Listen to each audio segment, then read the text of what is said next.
It was the middle of the night as I was hacking through a thick area of heavy leaves and brush with my machete, and also attempting to swat away the rat-sized mosquitoes as my family followed our guide through the Amazon jungle towards our archaeological dig site. Sweat soaked through my shirt, and my feet were killing me. I had just gotten over having food poisoning, so I was pretty weak. There were bats up in the trees and coiled up snakes dangling from tree branches. Our guide Mateo walked up ahead and had been eerily quiet for a while now. "Mateo, is everything all right?" He barely acknowledged my question and kept walking. My stomach dropped. Something wasn't right. A few minutes later, we reached the archaeological dig site. It was an incredible stone structure I'd only ever seen in pictures. My wife Elena and my daughter Maya stared at it, both mesmerized. I started setting up camp, and Mateo stopped me. "No, wait." He pointed at a low branch and showed me a piece of red cloth tied around it. "What does it mean?" His eyes grew narrow, and he shook his head. "We must leave this area, right now. But this is where we're supposed to be. This is why we came. You are supposed to listen to me and do what I say. We must leave and never return. You need to at least tell me why. Because they are watching us." "Who's watching us? Just do what I say. We leave now." "But we had an agreement and we just hiked 17 miles to get here." "I don't care. I will return your money. I thought they were all gone, but they are not. We walk back now." Who are you talking about?" Something terrified him deeply, and I had no idea what it was. "Just tell me something so I understand. Is it the Hichi tribe?" He was shocked that I heard of them. "You know about them. I studied them when I was a young archaeologist. I know that they're religious people with wild beliefs, but I thought they had gone extinct. As did I. But we are both wrong. Okay, we will leave. But my wife is in a lot of pain from spraining her ankle and she needs to rest. We'll go back, but we've been hiking for over 10 hours. Can we at least just rest here for a bit and then go?" Mateo didn't want to agree, but nodded. 1 hour, then we leave. We all laid down and tried to get some rest. I quickly dozed off, then woke up at dawn to an eerie silence. A few more hours must have passed by then, I thought. I saw my wife and daughter sleeping next to me, but Mateo was gone, vanished.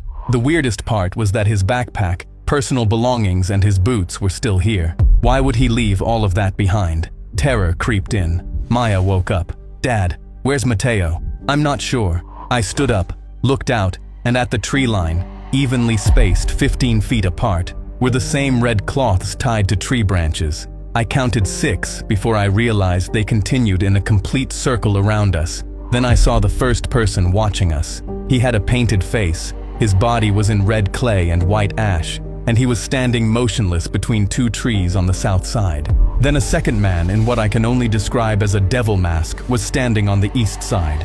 Then I saw another man, then another, all standing facing me with blank expressions as they eerily stepped out of the shadows. There were about 50 of them, all men. They had knives holstered in leather belts. I had never felt such a sinking feeling of horror. Elena and Maya joined me, speechless. Elena was quietly terrified and took Maya's trembling hand. 8 of them walked towards us, no weapons drawn. One was taller than the others, his devil mask painted black where theirs were white. He stopped 6 feet in front of me and tapped his chest twice. My hands trembled, my stomach turned to knots. He pointed at us, then pointed at the river and raised one finger. I understood the grammar of one raised finger in any language. It meant that we needed to follow them and didn't have a choice. Fear crept up my spine. The hike was long and silent. 3 hours upriver. Maya tried to whisper something to me, and a guard at her left tapped 2 fingers against his own lips, instructing her to stay quiet. I started watching the guard's hands. These people had an entire vocabulary through hand gestures that I couldn't understand. My wife had a light sprain on her ankle, but seemed to be managing it. It was probably only getting worse. We arrived at their village, and I saw that it was embedded into a cliff, which meant it would be impossible for any satellites to see it from above. Only one dirt pathway led to thick mud houses with children watching from doorways with curious eyes. I let out a quiet gasp of fear when we were taken past a row of human skulls that were arranged on a low fence, the way another culture might keep flower pots. Maya looked down at her feet, horrified. Elena looked at me, hoping I had an answer or a plan. I didn't. At the center of the village, they led us to what I can only assume was the leader. He was a tall, massive man sitting on a gold throne. He wore a crown made from what looked like bones painted black. He held a spear and stared at me like I was truly nothing to him. He pointed at Elena, then at Maya, then gave hand signals to the man that led us up here. They instantly grabbed my wife and pulled her away.